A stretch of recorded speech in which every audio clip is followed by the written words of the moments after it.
Coyoacán, 1910. Las campanas de la parroquia de San Juan Bautista repicaban con una insistencia que parecía arrancada de otro tiempo.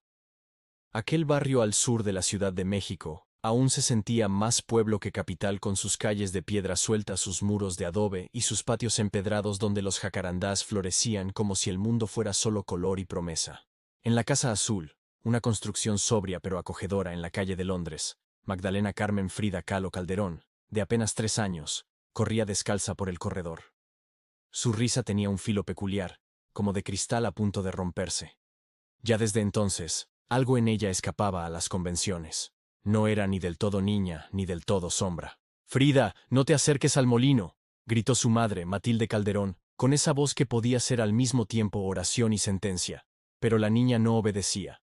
Frida tenía una obsesión inexplicable con el pequeño molino de granos que su padre, Guillermo Kahlo, usaba ocasionalmente para retratar con su cámara en sus experimentos con la luz. A Frida le fascinaba cómo los engranajes se tragaban el maíz y lo devolvían en polvo. Parecía magia, o algo más oscuro. «¿Por qué no quieres que me acerque?», le preguntó una vez a su hermana Cristina, que era un año menor y mucho más dócil. «Porque papá dice que allí se le atoraron los dedos a un niño, que se los tragó la piedra». Frida no se asustó, se quedó callada, contemplando la boca del molino como quien descubre una puerta secreta a otro mundo. Guillermo, su padre, era un hombre de silencios pesados y ternuras cuidadosamente dosificadas. De origen húngaro-alemán, había llegado a México como un desterrado voluntario, huyendo de una vida que ya no le pertenecía en Europa. Amaba profundamente a Frida, más que a ninguna de sus hijas. Veía en ella algo que no podía poner en palabras. Una electricidad, una sombra familiar. Por las noches, cuando las demás dormían, Frida se colaba en el estudio fotográfico de su padre. Allí, bajo el olor a químicos y papel húmedo, aprendía a mirar el mundo a través de un lente. Guillermo le mostraba cómo enfocar, cómo captar el alma de los objetos. «La cámara es un espejo, Friduchita. Pero solo los que saben mirar pueden ver lo que hay detrás del reflejo». Fue allí donde Frida aprendió a mirar el dolor sin apartar la vista. Lo que muchos no saben, y lo que Frida apenas pudo entender con los años, es que su infancia estuvo marcada por una enfermedad silenciosa. Mucho antes de la poliomielitis que le deformaría la pierna derecha a los 6 años, su cuerpo ya era terreno inestable. Desde bebé sufría fiebres inexplicables, hemorragias nasales y una tendencia al insomnio feroz. Su madre, una mujer profundamente católica, creía que su hija estaba poseída por una fuerza ambigua. «La niña no es normal, Guillermo», le dijo una noche a su esposo mientras sostenía a Frida, que deliraba entre sueños. «Dice que ve gente en la pared. Es imaginación, como la mía», respondió él, sin levantar la voz. «Como la de mi madre», porque Guillermo también tenía sus propios espectros. Había perdido a su primera esposa, había enterrado hermanos, y se debatía entre su cultura germánica protestante y el catolicismo mexicano de su nueva familia. A Frida le heredó ese conflicto interior, sin saberlo. En la escuela, Frida era una presencia inquietante. Vestía como los varones, jugaba con ellos, pero no era aceptada. Las niñas la temían, y los adultos la miraban con una mezcla de fascinación y recelo. La llamaban la rara, la que habla sola, la que dibuja caras tristes en sus cuadernos. Una tarde, al salir de la escuela, Frida le dijo a su madre: «Mamá, yo no voy a casarme nunca, ni con un hombre ni con una mujer. Yo voy a vivir sola, como los cuadros de mi papá». Matilde la abofeteó, no por la insolencia, sino por el miedo. A esa edad, Frida ya comenzaba a construir la coraza que la haría indomable. Pero lo más inquietante sucedía en las noches. Frida tenía una amiga imaginaria a la que llamaba ella. No era una niña, ni una figura celestial. Era una sombra que se sentaba a los pies de su cama y le hablaba de cosas que nadie debía saber. De enfermedades futuras, de accidentes, de un tranvía que la partiría en dos. Una madrugada, Guillermo la encontró despierta, escribiendo con carbón en la pared de su habitación. «¿Qué haces, hija?». «Ella me pidió que la dibujara. Dice que se va a ir si no la pinto». El padre se quedó quieto. Observó el trazo. Una figura sin rostro, con una corona de espinas y un corazón expuesto, palpitante. ¿Y tú quieres que se vaya? No. Me gusta cómo me mira cuando me siento sola. Guillermo no dijo nada más. Solo la abrazó y le trajo papel, lápices y pinceles. Era mejor que pintara a que hablara con fantasmas. Coyoacán, 1916. El cielo se rompía con un gris sucio. La lluvia caía como un castigo sordo sobre los tejados. Frida tenía 6 años y estaba sentada en el zaguán de la casa azul, mirando sus pies como si no le pertenecieran. Uno de ellos, el derecho, parecía haber olvidado cómo ser parte del cuerpo. Mamá, mi pierna no quiere jugar, dijo Frida con voz de papel arrugado. Matilde Calderón, que bordaba un pañuelo con su rosario en la cintura, levantó la mirada, fastidiada. ¿Otra vez con tus inventos? No invento, mamá. No puedo moverla. Me duele. Me quema por dentro. Pero Matilde no se acercó. Nunca se acercaba del todo. Había una distancia invisible entre madre e hija que ninguna fiebre podía cerrar. Matilde era severa, meticulosa, religiosa. Llevaba la casa con precisión casi militar. Creía en el deber y en la compostura. Frida, en cambio, ya a esa edad tenía algo de terremoto, impredecible, contradictoria, demasiado inteligente para su propia edad. Seguramente pisaste frío. Métete y ponte pomada. No quiero berrinches. Pero no era un berrinche. Era la poliomielitis. Guillermo fue quien notó la gravedad. Frida se despertaba gritando, la pierna entumecida como si la hubieran encerrado en hielo. La llevaron al médico de la colonia, y luego a otro más serio, en el centro. El diagnóstico cayó como una gota de tinta negra en agua clara. Una infección viral había atacado sus nervios. No había cura, solo esperar y rezar. Y Matilde rezó. Rezó como nunca antes. Rezó hasta que los dedos le dolieron. Pero no lloró. Nunca lloraba en público. Dios la quiere probar, dijo a Guillermo mientras le ponía vinagre caliente en la pierna a Frida. Hay santos que también fueron enfermos. Guillermo no contestó. Él tampoco lloró. Solo empezó a pasar más tiempo con su hija. La llevaba consigo a las caminatas al campo. Le enseñaba a distinguir los tonos de luz entre la mañana y la tarde. Frida, cojeando y aún con dolor, aprendía a ver el mundo desde otro ritmo. Donde otros corrían, ella miraba. Donde otros hablaban, ella pensaba. No necesito caminar rápido, decía. Si puedo ver más cosas despacio. Cristina, su hermana menor, era como un eco dulce de lo que Frida no podía ser. Alegre, ordenada, sonriente. Dormía bien, comía bien, y su presencia en la casa era como una música baja. Frida, en cambio, traía el ruido. Las discusiones, las preguntas incómodas. A veces, en la noche, mientras compartían la cama, Frida le preguntaba, ¿tú ves cosas cuando cierras los ojos? No. ¿No ves las caras tristes, ni los niños rotos? No, Frida. Veo negro y ya. Entonces Frida se daba la vuelta y se dormía con una sensación de extrañeza. ¿Por qué ella veía lo que los demás no? ¿Era un don o una maldición? A pesar de sus diferencias, Cristina era su único consuelo humano. Se contaban historias, se pasaban dibujos por debajo de la mesa, se juraban amor eterno en códigos inventados. Pero incluso entre ellas existía una línea sutil, un punto de no retorno. ¿Por qué mamá no te quiere como a mí?, le preguntó Cristina un día, sin malicia. Frida la miró con los ojos secos, respondió sin dudar. Porque yo no creo en lo que ella cree. Y eso a los adultos les da miedo. En ese tiempo, Guillermo, ya más envejecido por las migrañas y los recuerdos, le regaló a Frida un juego de acuarelas pequeñas. Ella se pasaba las tardes pintando sobre cartón reciclado de las cajas de fotografías. Árboles con raíces como venas, rostros desarmados, casas flotando en el aire. A los 7 años, Frida pintó por primera vez un autorretrato. No era bonito. Era feroz. Ojos grandes, cabello enmarañado, un fondo rojo como si el mundo se estuviera quemando. Se lo mostró a su madre, con la esperanza de arrancarle una sonrisa. Eso no se parece a ti, dijo Matilde, dejando el cuadro sobre la mesa sin mirarlo mucho. ¿Por qué te haces ver tan fea? Frida no respondió, pero supo, en ese instante, que su espejo no era el de su madre, que ella se vería como quisiera, aunque doliera, aunque diera miedo. La pierna derecha, mientras tanto, se iba consumiendo. Tenía los dedos más delgados, el tobillo más frágil, y Frida lo disimulaba con pantalones largos. Empezó a caminar con un ritmo particular, una mezcla de elegancia y rabia, como quien reta al suelo a sostenerla. Los niños en la escuela le gritaban, «¡Pata de palo! ¡Pierna de trapo!». Pero Frida no lloraba. En cambio, les respondía con insultos más elaborados, aprendidos de los libros que le prestaba su padre. «Bocones ignorantes, mediocres sin imaginación». Una vez, en el patio, le arrojaron una piedra. Ella la devolvió con fuerza, sin siquiera mirar. Le rompió el labio a un niño. Fue suspendida.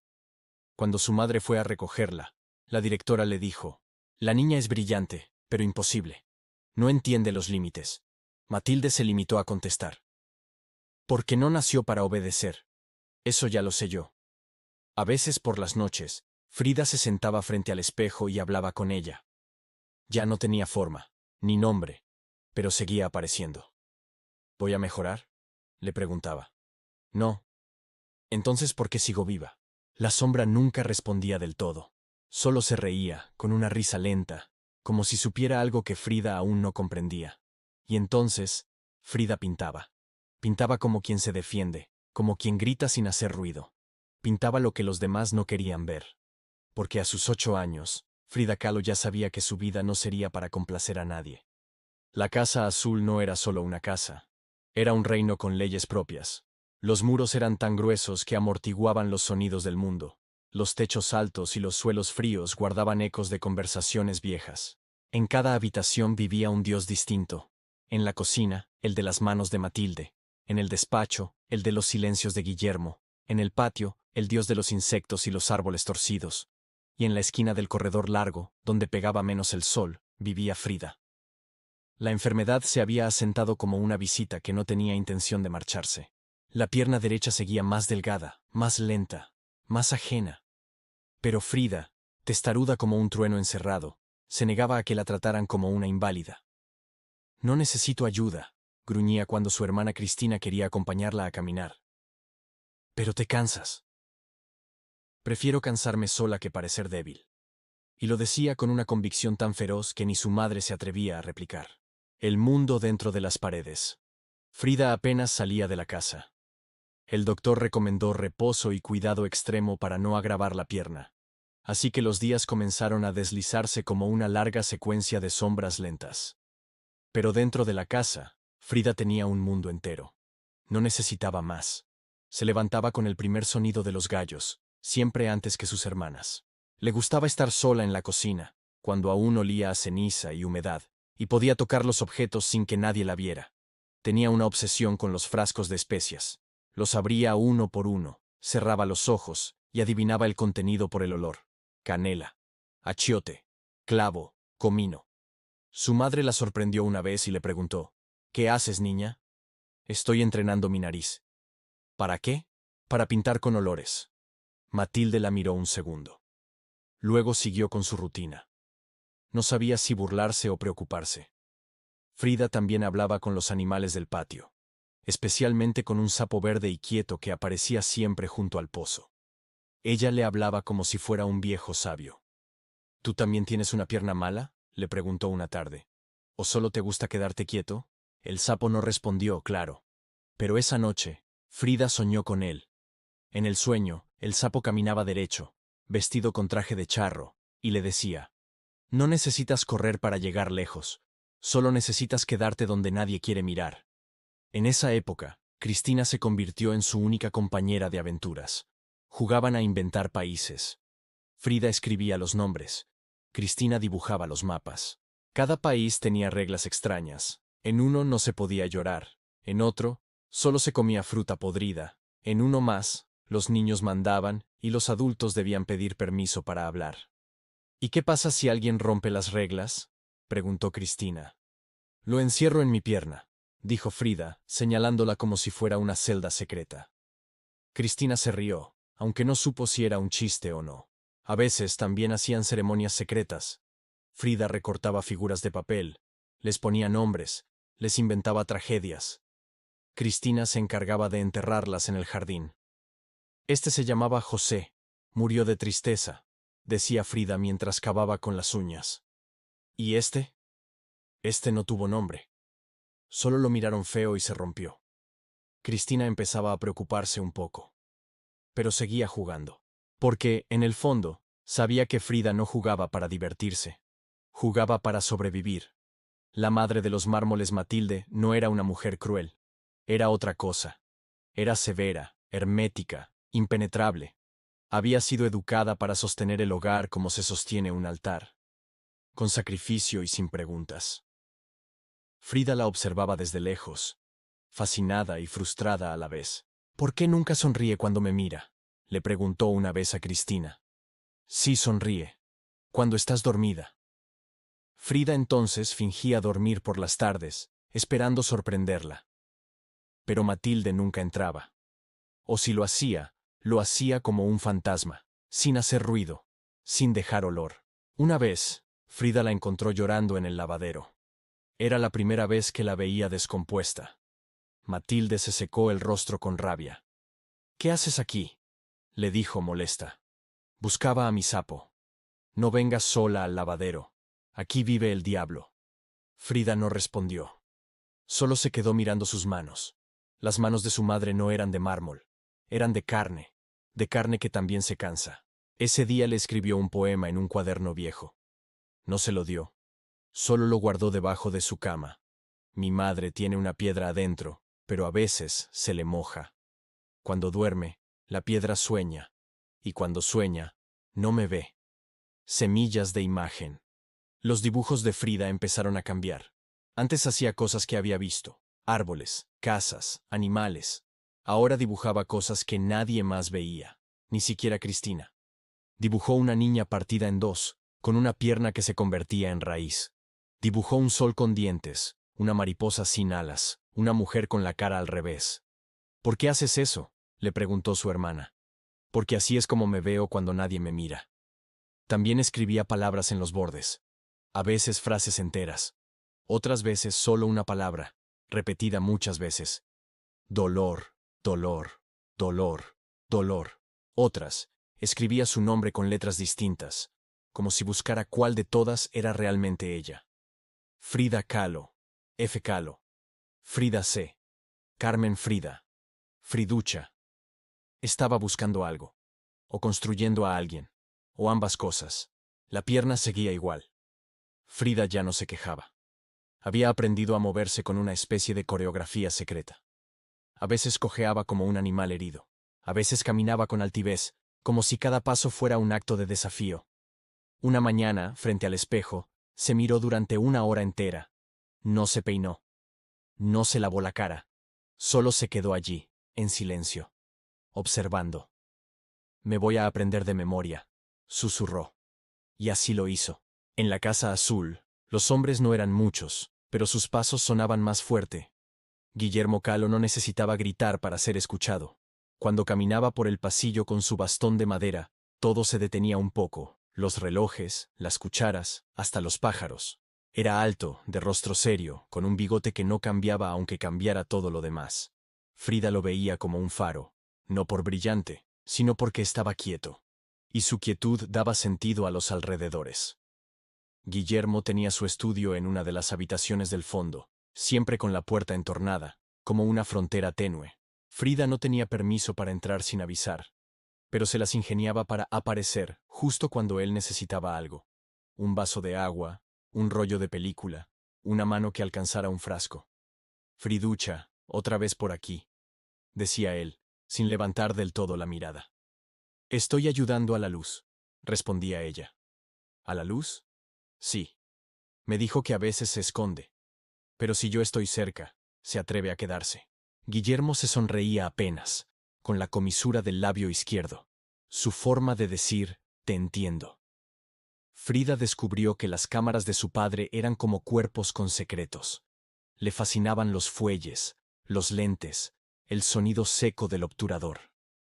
Guillermo le explicaba con paciencia cómo enfocar, cómo medir la luz, cómo encontrar el punto justo entre sombra y claridad.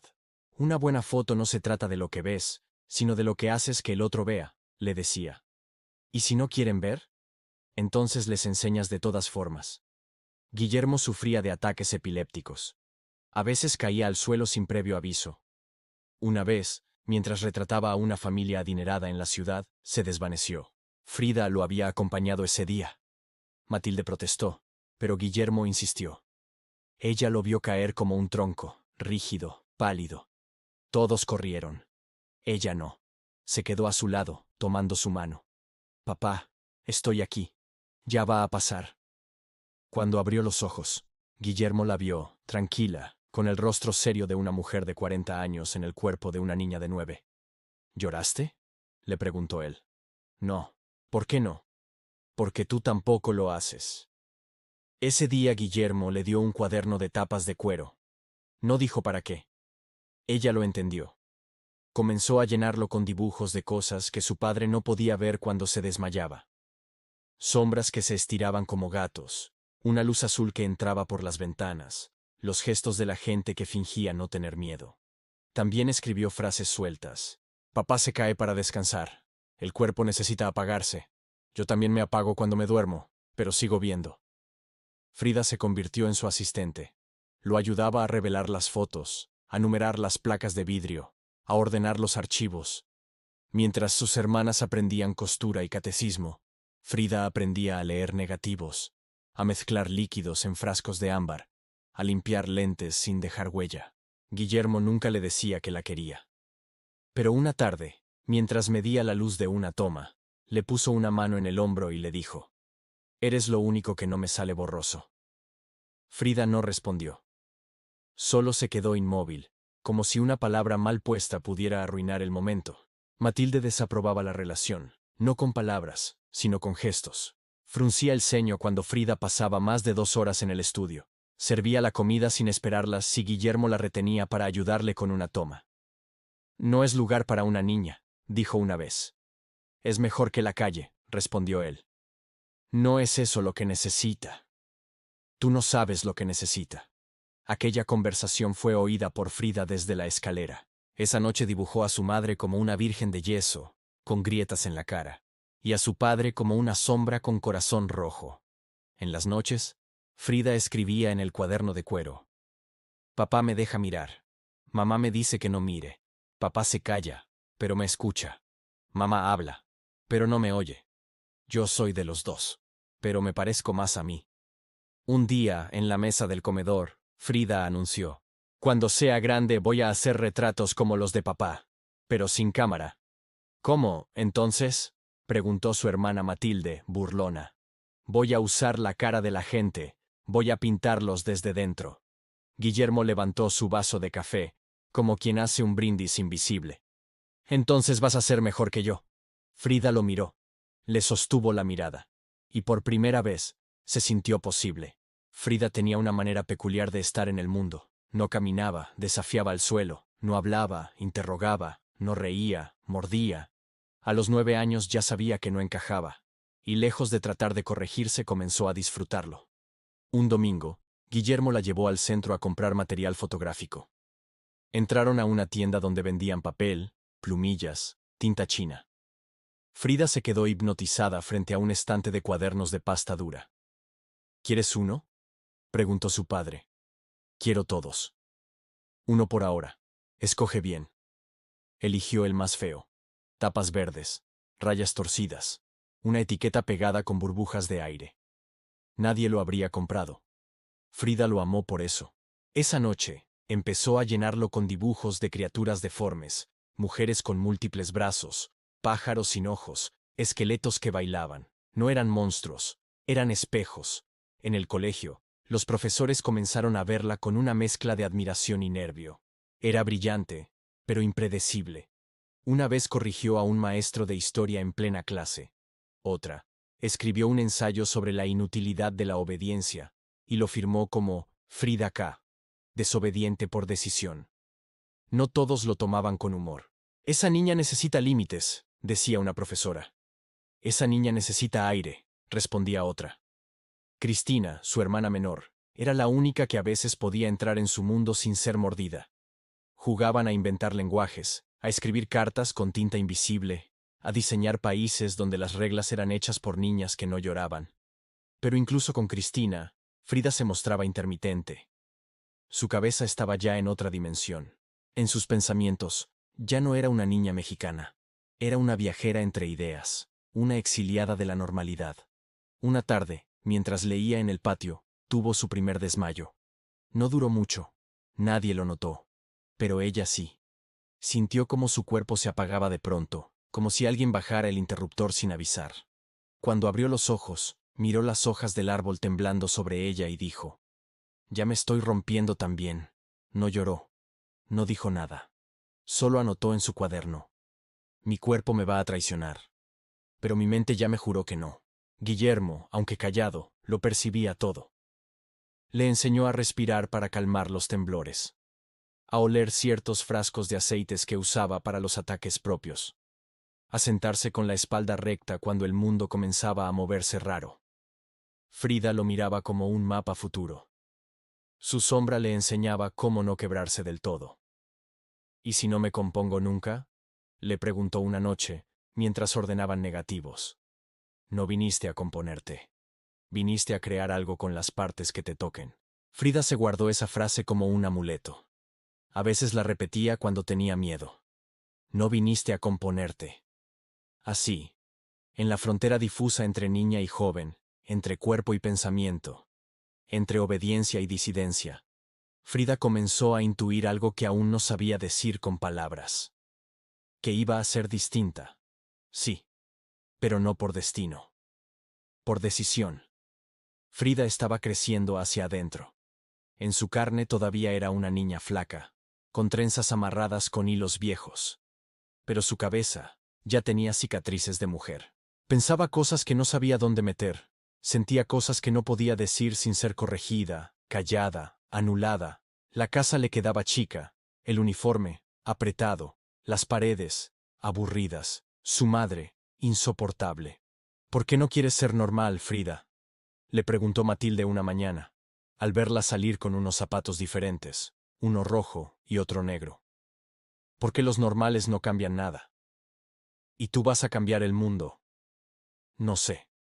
Pero a mí no me va a cambiar él». Matilde, como siempre, no supo qué responder. Solo suspiró, como si criara un animal salvaje al que le tuviera cariño, pero también miedo. El cuerpo seguía traicionándola. No era solo la pierna ya. Dolores de estómago, náuseas sin explicación, mareos, punzadas en las costillas. Guillermo la llevó con varios médicos. Ninguno encontró nada alarmante. «Tiene el sistema nervioso muy sensible», dijo uno. «Es la edad, la pubertad», dijo otro. Frida, en cambio, pensaba: «No, esto no es edad. Esto es otra cosa, soy yo». Pero torcida. Empezó a nombrar su cuerpo como si fuera otro ser. Un inquilino incómodo. «El cuerpo», le decía, «no mi cuerpo». Como si quisiera separarse de él. Como si supiera que algún día sería una carga. O una trampa. A escondidas, seguía dibujando. A veces con lápices de su padre, otras con tinta, otras con los dedos manchados de frutas. Sus cuadernos eran como laboratorios. En uno dibujó un útero con espinas. En otro, una niña que abría su cabeza como una caja de música. Nadie veía esos dibujos. No porque Frida los escondiera, sino porque nadie se atrevía a mirar. Cristina los vio una vez. «¿Por qué dibujas cosas tan tristes?». «Porque si las dibujo, ya no me duelen tanto». «¿Y si dibujas cosas felices?». «Me aburren». Guillermo comenzó a enseñarle más cosas de su oficio. Revelado, composición, contraste. Frida lo absorbía todo. Entendía la luz como si la hubiera inventado. Sabía cuándo una sombra decía más que una cara. Una vez, mientras trabajaban juntos en el laboratorio, él le puso la mano en el hombro y dijo: «Si fueras hombre, te enseñaría todo». Frida lo miró fijo. «Entonces enséñame como si lo fuera». Y Guillermo comprendió, sin decirlo, que su hija no iba a vivir dentro de ninguna categoría. En las noches, Frida leía libros cada vez más complejos. Le fascinaban las ideas que dolían. La muerte, la justicia, el deseo. Empezó a escribir pequeñas reflexiones en los bordes de sus dibujos. El cuerpo es una cárcel que se finge templo. Prefiero un silencio incómodo a una verdad disfrazada. El amor sin rabia es como un río sin piedras. Una noche, Cristina entró en su cuarto y la encontró escribiendo con una vela encendida, el rostro cubierto de sombra. ¿Qué haces?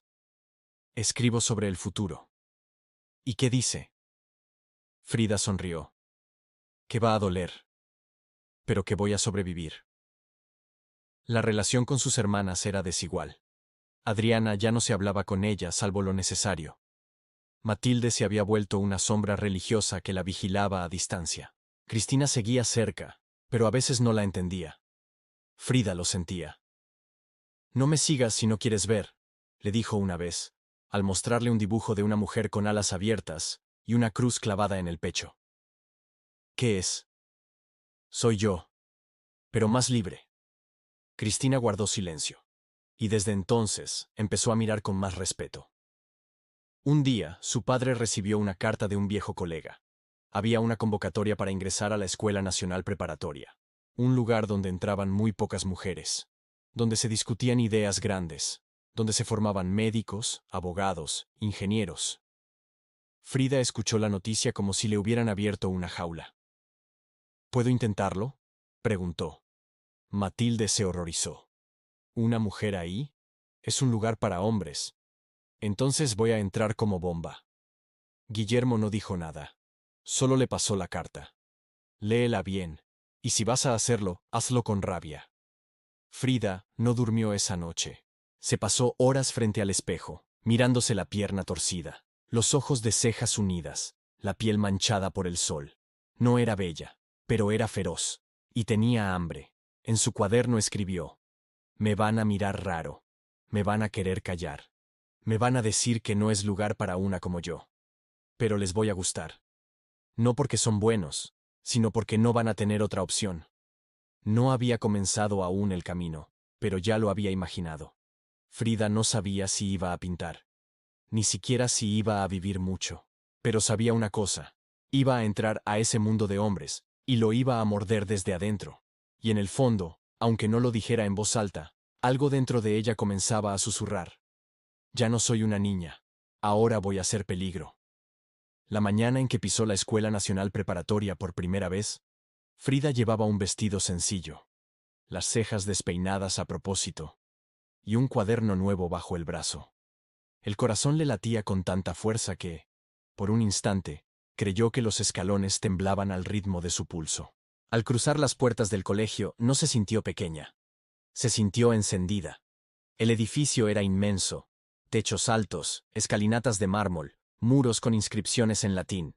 La mayoría de los estudiantes eran hombres. Caminaban en grupo, con la arrogancia de quienes siempre han pertenecido. ¿Y esa niña qué?, escuchó decir a uno. Mírale la pierna. Cojea. Debe estar perdida. Frida se detuvo. Se giró con lentitud y les sonrió como si los estuviera bendiciendo con veneno. Sí, estoy perdida. Pero ustedes están ciegos. Y siguió caminando. Desde el primer día, no pasó desapercibida, no solo por ser mujer, sino por no comportarse como se esperaba que lo hiciera una mujer. Hablaba fuerte, se reía más fuerte. Leía libros que otros no se atrevían a abrir. Le hacía preguntas a los maestros que no sabían responder. Un profesor de filosofía la retó. La lógica no es territorio para emociones. Y Frida contestó: entonces, qué miedo, profesor, que su lógica huya de la realidad. El salón se quedó en silencio. Al día siguiente, varios alumnos la evitaron. Otros se acercaron. Ahí fue donde conoció a algunos de los jóvenes más brillantes, burlones y subversivos del colegio. Se hacían llamar los cachuchas, por las gorras que usaban como símbolo de irreverencia. Le gustaban porque no creían en nada sagrado, ni en la política, ni en la religión, ni en los buenos modales. Pero todavía no era parte de ellos. Aún tenía que ganarse su espacio. En casa, las cosas no iban mejor. Su madre no comprendía por qué su hija salía tan temprano, volvía tan tarde y ahora hablaba con palabras nuevas: dialéctica, hegemonía, insurrección. Guillermo, sin decirlo, estaba orgulloso. Comenzó a dejarle libros sin firmar en su escritorio. Frida los leía en una noche. Una tarde, Matilde le dijo: no eres como las demás, no es un halago, Y Frida respondió, tampoco tú, mamá. Pero te has pasado la vida fingiendo que sí. Después de eso, no se hablaron por 3 días. En la preparatoria, el cuerpo volvió a traicionarla. A veces se desmayaba sin aviso. O vomitaba después de leer demasiado, como si su mente se envenenara por exceso de ideas. Pero nunca se fue a casa. No puedo enfermarme ahora, le decía a una amiga. Estoy empezando a nacer. Para Frida, la escuela era más que un lugar de estudio. Era el primer mundo que la desafiaba a ser feroz. Comenzó a escribir fragmentos sueltos en los márgenes de sus libros. No soy valiente. Soy insoportable, por eso sigo viva. Aquí las mujeres no lloran, se afilan. Quiero ser parte de algo, pero no a cambio de perderme. Sus textos eran mitad manifiesto, mitad plegaria. A veces los leía en voz alta durante los recesos, no por vanidad, sino porque sabía que estaban hechos para sacudir a otros. Un día, uno de los chicos más respetados del colegio, alto, arrogante, apellidado Gómez Arias, la confrontó frente a todos en la biblioteca. Tú no perteneces aquí. Claro que no. Pero eso no me detiene. Eres solo una niña rara. Rara, sí, pero ni un poco niña. Y ese día, se ganó el respeto, y el odio, de muchos. Aún no pintaba, pero sus ideas ya eran lienzos. Sus palabras eran brochazos. Sus silencios, heridas abiertas. Los maestros empezaron a dividirse. Algunos la temían, otros la admiraban. Y Frida, mientras tanto, iba recopilando pedazos del mundo como quien cose huesos para fabricar algo nuevo. A veces, en medio de una clase, se quedaba mirando la ventana. No soñaba con un futuro brillante. Soñaba con uno feroz. Con un lugar donde pudiera vivir sin pedir permiso. Donde el dolor no fuera vergüenza, sino idioma. En uno de sus cuadernos, escribió: no vine a encajar, vine a desbordarme. El arte no me ha llegado aún, pero ya me está picando por dentro. Y en otra hoja, yo no tengo lugar. Así que voy a inventarlo. Así pasó su primer año en la preparatoria, entre lecturas, rabias, dolores, discusiones y una sensación constante de estar empujando una puerta que nadie más veía. No era popular, no era dulce, no era fácil, pero ya empezaba a ser Frida. Y aunque aún no lo sabía, algo en su sangre, en su manera de mirar, ya estaba comenzando a preparar el terreno para lo que sería la tragedia que la transformaría para siempre. Este capítulo explora su lugar en ese grupo, las primeras alianzas verdaderas fuera de su casa, los juegos peligrosos de la adolescencia y el nacimiento de su capacidad de provocar como forma de resistencia. Los cachuchas no eran un grupo. Eran un rito, un lenguaje secreto, una forma de estar en el mundo sin pedirle permiso. Frida los había observado durante semanas, siempre a cierta distancia. Discutían, reían, hacían pequeñas travesuras que rozaban el absurdo. Cambiar las etiquetas de los frascos del laboratorio de química. Escribir manifiestos burlones sobre los profesores. Leer poesía erótica en voz alta durante los recesos. Eran irreverentes. Y ella quería ser parte. El primero en notarla fue Alejandro Gómez Arias, el mismo que la había desafiado en la biblioteca. No era el líder, pero sí una de las voces más temidas y respetadas. Frida lo encontró una tarde en el patio, dibujando con tiza sobre el muro trasero. ¿No deberías estar leyendo a Kant?, le dijo con ironía. Ya lo hice, y me aburrió. Frida se le acercó. ¿Puedo dibujar? Él la miró un segundo. Depende. ¿Qué vas a hacer? Frida tomó la tiza sin permiso y trazó un cuerpo desnudo de mujer, pero con alas en lugar de brazos y una corona de cuchillos. Alejandro la observó, entre desconcertado y fascinado. ¿Quién eres? Frida. ¿Frida qué? Frida suficiente. Y desde ese momento, la iniciación comenzó. Ser parte de los cachuchas no era firmar nada. Era aguantar. Saber responder rápido. Pensar más allá del maestro. Tener un humor tan filoso como el dolor. Frida no solo encajó. Brilló. Inventó juegos crueles con las palabras. Redactaba pequeños panfletos con mensajes en clave. Los lanzaba desde el segundo piso como si fueran profecías. La disciplina mata más que la sífilis. Obedecer te pudre el alma. Si no dudas, no estás vivo. Un profesor de historia la confrontó. ¿Quién está haciendo estas barbaridades? Y Frida, con su voz firme, contestó. No son barbaridades, son advertencias. Su cuerpo seguía quejándose, fiebres sin causa, dolores agudos en la espalda, mareos repentinos. Nadie le daba una explicación clara. Pero Frida había aprendido a burlarse del sufrimiento. Si me voy a morir, que sea riéndome, decía. Los cachuchas la adoraban. No porque fuera simpática, sino porque tenía una forma brutal de decir la verdad. Nadie se atrevía a tanto, ni siquiera ellos. Uno de los más cercanos, un joven de lentes gruesos llamado Julio, le dijo una vez: «Tú eres como una granada. Callada no sirve para nada». Frida respondió. Una vez, Frida se presentó a un acto cívico vestida con un uniforme masculino. Nadie se dio cuenta hasta que habló. «Hoy me llamo Fernando. Y no me disculpo por nada». Fue expulsada de ese evento, pero su leyenda dentro de la escuela se consolidó. Fuera de la preparatoria, los cachuchas a veces se reunían en azoteas, en cafés pequeños, o en casas con olor a tabaco y papel viejo. Leían en voz alta, se desafiaban con preguntas imposibles. Frida fumaba con los dedos manchados de tinta, observaba, aprendía, lanzaba ideas que hacían sangrar la conversación. Una noche, Julio la miró en medio de una discusión sobre el alma y dijo: «Tú vas a incendiar cosas algún día, Frida». Ella se encogió de hombros. «Ya estoy empezando por dentro». En su casa, la distancia con su madre se volvió un abismo. Matilde no soportaba la idea de que su hija regresara con olor a cigarros, los zapatos sucios, ideas revolucionarias en la lengua. «Eres una vergüenza», le gritó un día. Frida no respondió. Solo caminó al espejo. Se miró largo y escribió en su brazo con tinta negra: «Mi vergüenza es tu miedo». Guillermo seguía observándola con una mezcla de admiración y temor. Sabía que Frida ya no regresaría. No a la niña que crió, no a la casa silenciosa. Cada día que pasaba, ella se alejaba más de lo que debía ser, y se acercaba más a lo que no tenía nombre. Aún no sabía que el dolor físico que la perseguía era preludio de algo más, pero intuía que su cuerpo no era fiable. Por eso, confiaba más en su mente y en su rabia. En su cuaderno escribió: «Cuando todo duele, reírse es un acto político.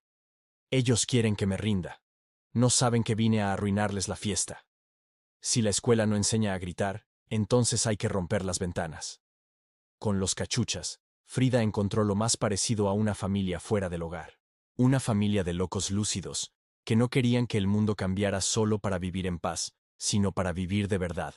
Y Frida, con cada día que pasaba, dejaba de ser la rara que cojea, para volverse la fuerza indomable que todos querían cerca, o lejos. Pero nunca ignorada. México, 1923. El polvo de la revolución aún no se asentaba. Las calles estaban llenas de gritos que venían del subsuelo. Campesinos sin tierra, obreros mal pagados, mujeres invisibles. En la radio, discursos heroicos. En la calle, hambre. Y en las aulas, una juventud que se sabía heredera de la ruina y del futuro. Frida sentía que todo lo que la rodeaba estaba a punto de romperse. Como ella. Los cachuchas empezaron a hablar más en serio de política. Ya no eran solo bromas o pequeñas insubordinaciones. Julio traía panfletos anarquistas escondidos en los libros. Alejandro recitaba fragmentos de Marx y los cruzaba con poemas de Darío. Y Frida, que hasta entonces había respondido más con sarcasmo que con teoría, empezó a sentir la urgencia de saber. «Quiero entender por qué el mundo es una herida», dijo una tarde mientras hojeaban un ensayo de Bakunin. «Porque está mal cosido», le respondió Julio. «Y tú tienes aguja». En esos días, su cuerpo volvió a flaquear. Mareos, sangrados, una tos que no se iba. Matilde la llevó al médico. El diagnóstico fue vago. Anemia, quizá estrés, la edad. Nadie tomaba en serio su dolor porque seguía viva, seguía caminando, seguía desafiando.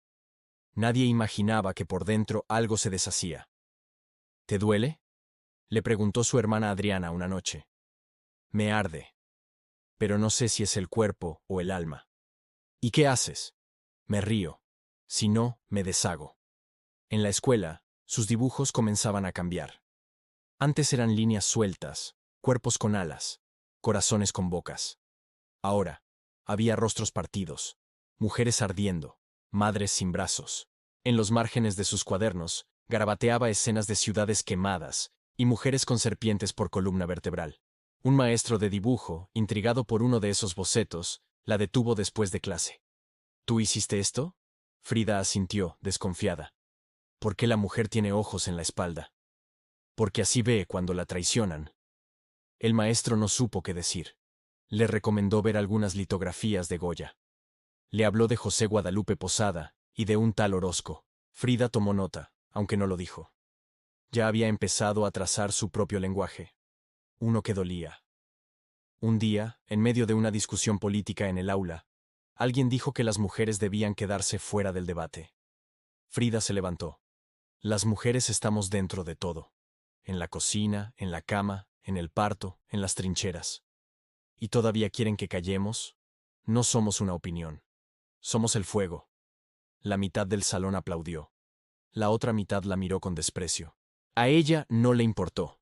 Caminó hasta su pupitre con la misma dignidad con la que se curaba las rodillas rotas en casa. En una de las tantas tardes con los cachuchas, alguien les propuso escribir un manifiesto imposible. Un texto que no defendiera nada, pero que lo dijera todo. Frida escribió: nací con un cuchillo en la garganta y una risa en los ojos. Me dijeron que debía ser buena. Fui feroz. Me dijeron que debía rezar. Dibujé demonios. Me dijeron que debía callar. Aprendí a gritar con la tinta. No quiero un lugar. Quiero un temblor. Ese manifiesto, con su letra, se copió a mano y empezó a circular por los pasillos como si fuera un secreto antiguo. Muchos no sabían quién lo había escrito, pero lo sentían como suyo. En casa, Matilde comenzó a notar que Frida pasaba horas mirando por la ventana sin decir nada. Su hija mayor, Cristina, le dijo que era por los estudios. Pero Frida no estudiaba. Se escuchaba por dentro. Había un eco nuevo. Una voz sin nombre que le hablaba al oído en medio de la noche. ¿Qué quieres ser, Frida?, le preguntó su padre una tarde, mientras la fotografiaba en el jardín. Ella pensó un momento. No sé. Quiero que lo que siento no me mate. Guillermo le entregó una cámara antigua. Le enseñó cómo mirar la luz, cómo capturar una sombra. Frida no era paciente, pero en esos días algo cambió. Empezó a mirar el mundo como si todo fuera posible de atrapar o de perder. No mires solo lo que está, mira lo que casi no se ve, le dijo su padre. Y Frida, sin decirlo, supo que eso era todo lo que ella era. En el borde del cuaderno donde ensayaba ideas, escribió: no quiero pintar lo bonito, quiero mostrar lo que escuece. Y aunque aún no tomaba los pinceles, su arte ya estaba gestándose como se gestan los ciclones, en el vientre del dolor y en la promesa de destruir. Por las noches, en su cuarto, pensaba en el país, en la injusticia, en las mujeres que no conocían otra cosa que obedecer. Y se decía: algún día me van a escuchar, aunque sea con los huesos rotos. Había algo en el aire. No era un presentimiento claro, no era una advertencia. Era más bien una tensión callada, como cuando uno siente que el suelo está a punto de ceder. Frida, con casi 18 años, se movía con una energía acelerada, como si el tiempo se estuviera acabando y ella no quisiera dejar nada sin probar. Ese año, había empezado a notar algo distinto en sus sueños. No eran pesadillas, pero sí visiones pesadas. Vagaba por calles con espejos rotos. Se veía a sí misma con el cuerpo cubierto de vendas, con los huesos a la vista como si fueran ramas. En uno de esos sueños, un tren se deshacía como pan mojado, y en medio del humo, ella encontraba un pincel, no una salida. «Estás rara», le dijo Cristina una mañana, mientras Frida hundía los dedos en una masa de arcilla sin saber qué hacer con ella. «No, estoy por volarme los bordes, melos». En la preparatoria, los días se hacían cada vez más densos. Las conversaciones con los cachuchas se tornaban filosóficas, oscuras. Se hablaba del destino, del cuerpo como cárcel, de si el sufrimiento era una elección o una condena. Frida, aunque mantenía su agudeza habitual, se estaba volviendo más introspectiva. Una vez, Julio le dijo: «Antes escupías fuego. Ahora parece que lo tragas». «Tal vez me estoy preparando para quemarme completa», respondió ella. Su relación con su madre seguía siendo tensa. Matilde la encontraba insolente, demasiado moderna, difícil de domar. Frida, por su parte, la veía como un espejo de todo lo que no quería ser. Pero había algo más. Detrás de los roces, había un amor callado, endurecido por los años, por las pérdidas, por las diferencias irreconciliables. Una noche, después de una discusión por haber llegado tarde, Frida entró en silencio a la cocina y encontró a su madre pelando naranjas. ¿Nunca vas a confiar en mí?, preguntó, sin levantar la voz. Matilde no respondió de inmediato. Luego dijo: «No sé cómo cuidar algo que no se deja tocar». Y Frida, sin mirarla, contestó: «Yo tampoco sé cómo no doler». Ese mismo mes, Frida había empezado a salir con Alejandro Gómez Arias. No era amor en el sentido tradicional. Era más bien un encuentro entre dos mentes voraces, dos adolescentes que se sabían distintos y se buscaban no para completarse, sino para confrontarse. «¿Qué vas a hacer con tu vida?», le preguntó él una tarde, mientras fumaban detrás del gimnasio. «Voy a aguantarla», dijo ella mirando el cielo. «Y después voy a usarla contra ellos». También había empezado a dibujar más. Ya no eran solo figuras sueltas o monstruos simbólicos. Ahora, en su cuaderno, aparecían escenas completas. Mujeres de torso abierto con plantas que brotaban de sus entrañas. Camas con ruedas como trenes. Cuerpos cosidos con hilo rojo. Guillermo, al ver uno de esos dibujos, le preguntó: «¿Eso es lo que ves?». «Eso es lo que siento. Aunque a veces creo que lo estoy viendo antes de que pase». Sus dolores físicos habían aumentado. A veces le costaba respirar. Otras sentía una punzada en la columna que la doblaba. Pero no decía nada. Había aprendido a convivir con el malestar como quien aprende a vivir con un huésped molesto. Un día escribió en su diario: «¿Y si mi cuerpo está tratando de avisarme de algo? ¿Y si este dolor es un presagio y no una enfermedad? Siento que algo se está preparando para quebrarme. Tal vez sea yo. Tal vez sea el mundo». La mañana del accidente fue clara. El cielo tenía ese azul crudo que solo ocurre cuando algo brutal va a interrumpir la belleza. Frida tenía planes con Alejandro. Tomarían un camión juntos, pasearían por el centro, hablarían de política y libros, quizás irían a la biblioteca. Se rió al salir de casa. Saludó a su madre, que no le devolvió la mirada. Llevaba un cuaderno y un pequeño estuche con lápices de colores. En la calle, todo parecía común. La ciudad era un mosaico de ruido, pasos y murmullos. El destino los esperaba en una esquina, con forma de tranvía. Y en su cuaderno, la última cosa que había dibujado esa mañana era un cuerpo atravesado por una lanza y una mariposa posada sobre la herida. Era una mañana con un sol de acero. La ciudad vibraba en su rutina agitada, pero para Frida, ese día parecía estar teñido con una extraña calma, como si todo estuviera conteniendo el aliento. Ella y Alejandro caminaban hacia la parada del tranvía, cargando libros y cuadernos, hablando de sueños, de ideales, de un mundo mejor que parecía tan lejano y tan urgente. «Frida, ¿alguna vez has sentido que todo puede romperse en un segundo?», preguntó Alejandro con una sonrisa nerviosa. Ella lo miró y respondió con una media sonrisa: «Cada día. Pero hay que aprender a bailar con la rotura». Nunca imaginaron que ese instante se convertiría en la prueba más dura de su vida. El tranvía apareció en la esquina como una bestia metálica, rugiendo y avanzando a toda velocidad. Alejandro quiso cruzar rápido. Frida dudó un momento. Un golpe brutal. El mundo se detuvo. El ruido se volvió silencio. La luz se volvió sombra. Frida sintió su cuerpo estallar. Una mezcla de fuego y hielo. Un crujido profundo en su columna. Un dolor que era más que físico. Era la fractura de su futuro, de sus sueños, de su forma de ser.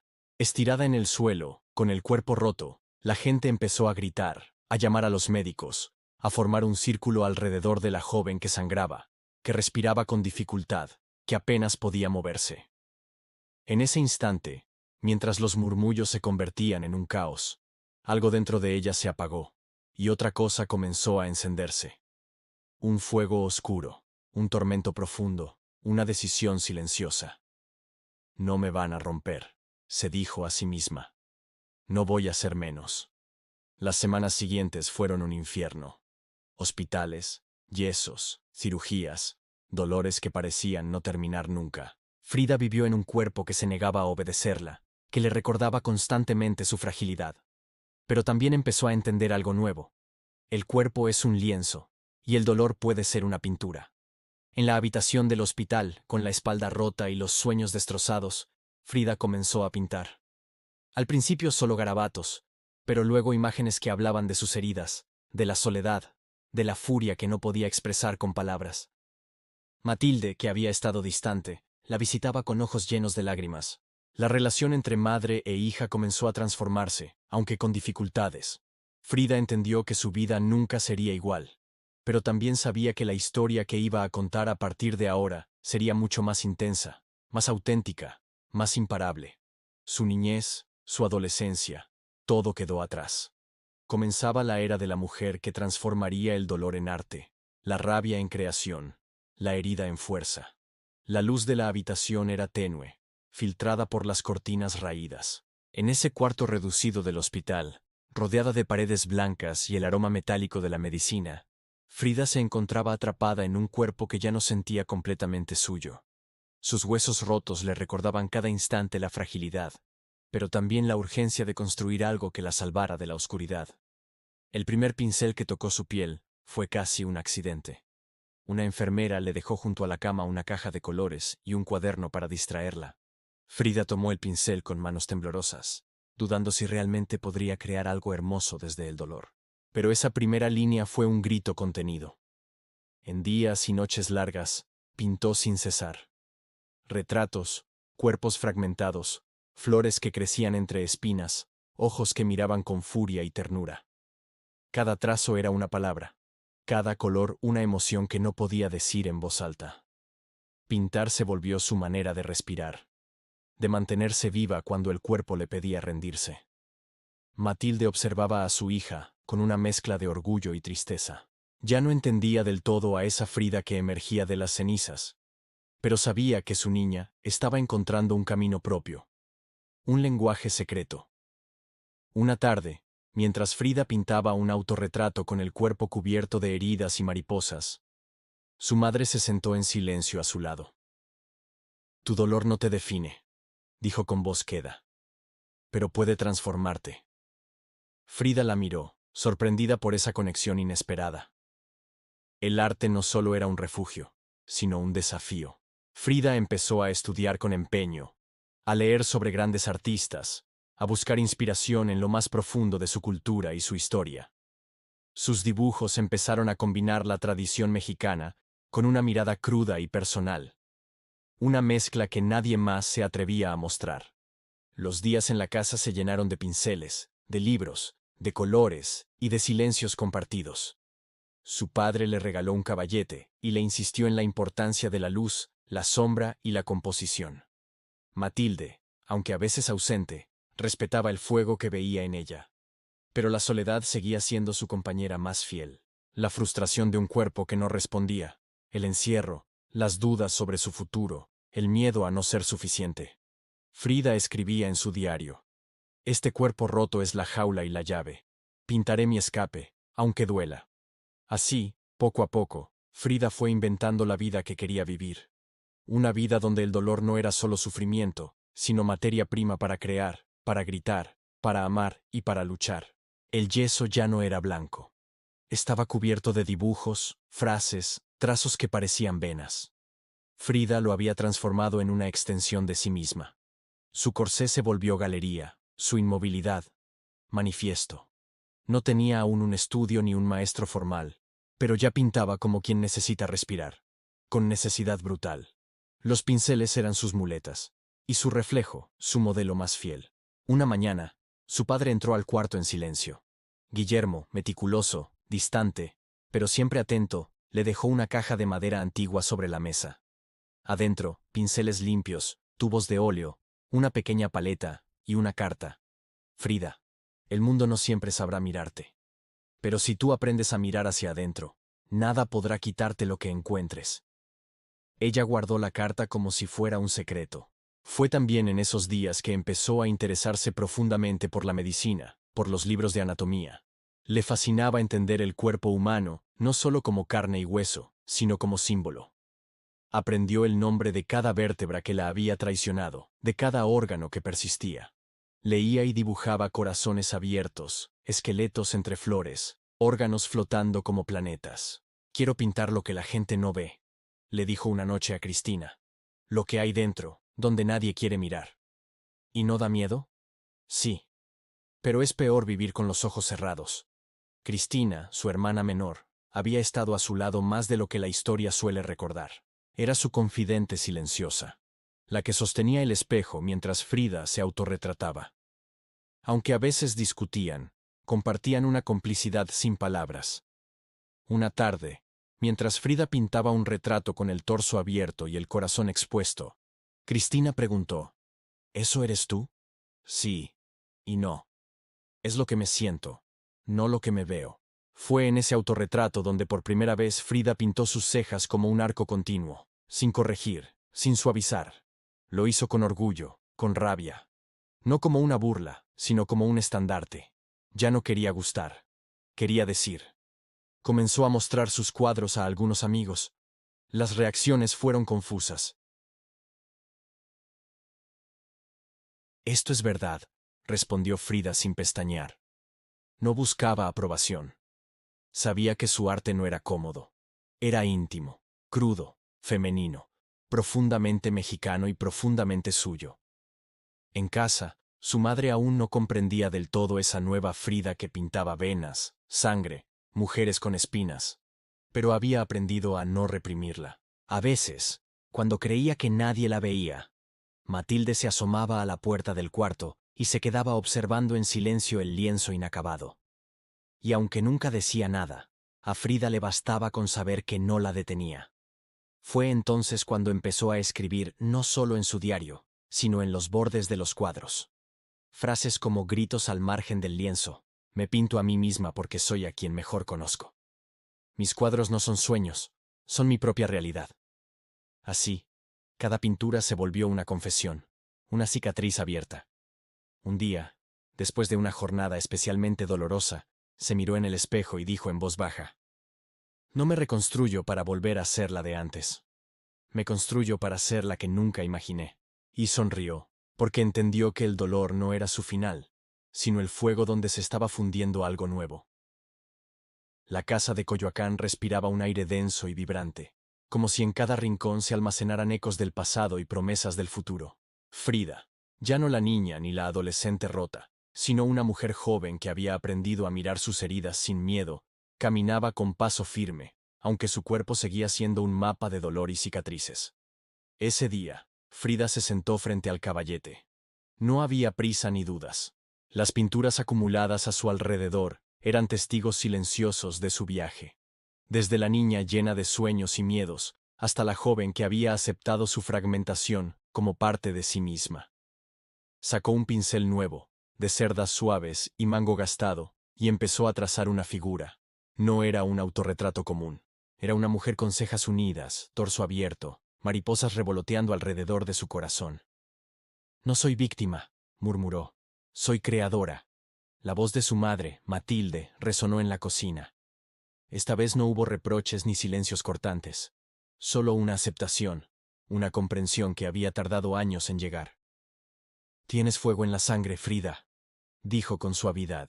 Y tú me enseñaste a no apagarlo, respondió ella. Cristina, desde otro cuarto, escuchaba y sonreía. Sabía que su hermana había cruzado una línea invisible, que ya nada podría detenerla. Esa tarde Frida salió a la calle. El sol la golpeó con fuerza, pero no le molestó. Se sentía lista para enfrentar el mundo, no con la inocencia de una niña, ni con la furia desbordada de una adolescente, sino con la certeza profunda de quien ha tocado el fondo y ha decidido volar. Sabía que el camino sería largo, lleno de obstáculos, de miradas que no entenderían, de cuerpos que intentarían someterla. Pero también sabía que su arte era un arma, un refugio y una bandera. Y en ese momento, mientras las mariposas de su pintura parecían cobrar vida, Frida cerró los ojos y sonrió. Estaba lista para ser ella, en toda su complejidad, en toda su verdad. Si has llegado hasta aquí, es porque te ha gustado nuestra historia. Te invito a seguir escuchando las demás historias que tenemos en el canal y a compartir estas historias de la vida real con tus amigos.